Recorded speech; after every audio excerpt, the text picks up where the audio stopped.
So if you haven't been living under a rock for the past few days, you would know that it is one of the best months of the entire year. October. October is Halloween. Today, it's the 3rd, and I'll have you all know that it is Halloween. It is going to be Halloween from the 1st until the 31st, I swear. So if any of you go against my word here, I am going to...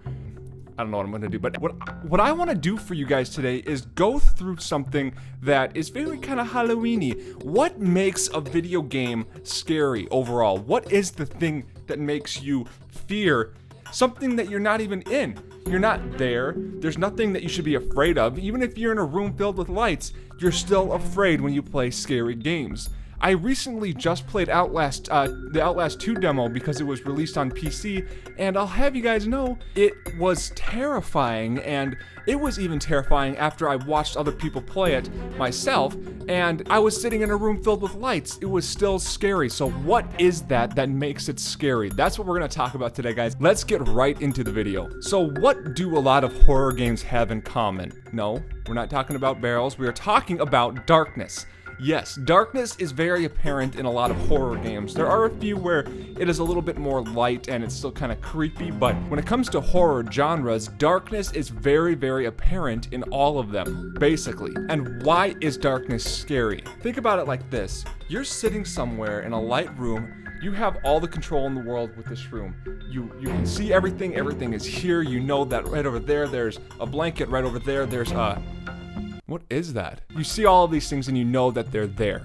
That being the case, when you turn the lights off, you have no clue what is around you. There could be something 3 inches away from your face and you have no idea why it's there. That's what makes the darkness aspect scary and why you can't go wrong with putting it in a video game, because you lose a huge chunk of your control. What is another thing that you guys really are viewing a lot when it comes to horror games, when it comes to like a story-based horror game? It's always single player. Yes, there's like 7 Days to Die or some of these horror games where it is multiplayer based. That is a genre, but when it comes to a game that is developed by an indie developer, or something like Outlast, of course, and something like Amnesia, where it is based around a single player experience, this eliminates the complete comfort of other people being around you. We're very social beings naturally, and unless you're a YouTuber, of course. If you're a YouTuber, there's nothing social about your life. Having that social ability is something that a lot of people like to cling on to, and if you're playing a single player game and you get launched into that aspect of being comforted by somebody else, even if it's just another AI player,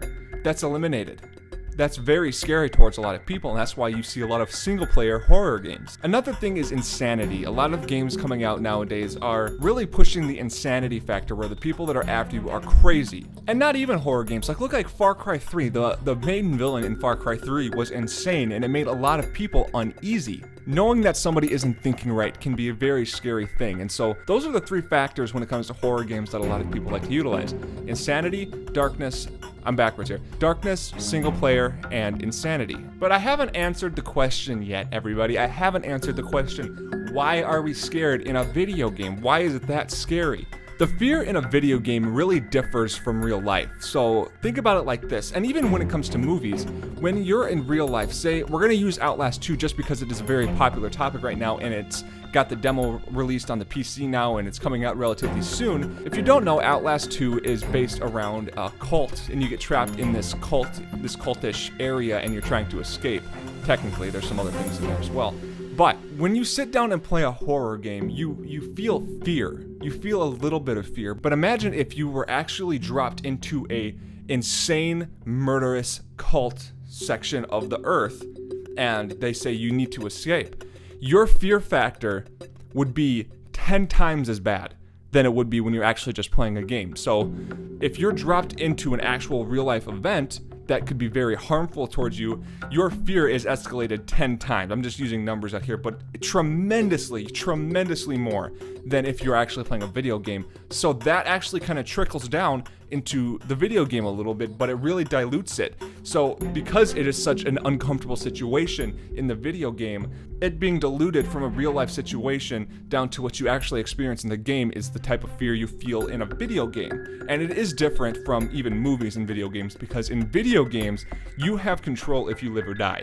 And it gives you more responsibility in the game, which can cause you to be a little bit more stressed, which can leak over into the fear factor, making it a much more uncomfortable situation than a movie where you know everything's already pre-planned and you're just watching somebody act on a screen. So the entire basis around fears in video games is based on the fact that if you were in that type of situation, let's talk about like Amnesia, or let's talk about 7 Days to Die, or let's talk about Doom even. I mean, we can go crazy with it. If you're dropped into those types of situations and they tell you you need to do what you would do in the video game to survive, your fear would be way worse. Therefore, when you play the video game, it kind of dilutes it down to the video game that you feel when you play a video game. So I hope that you guys liked the video. I hope you guys like the October type of video for today. I'm probably not going to do too many scary-ish things through the month, but I really do like the month, so I thought I'd start it out kind of interesting like this. So I hope that you guys liked the video. Leave a like, leave a subscription. It really does help me out.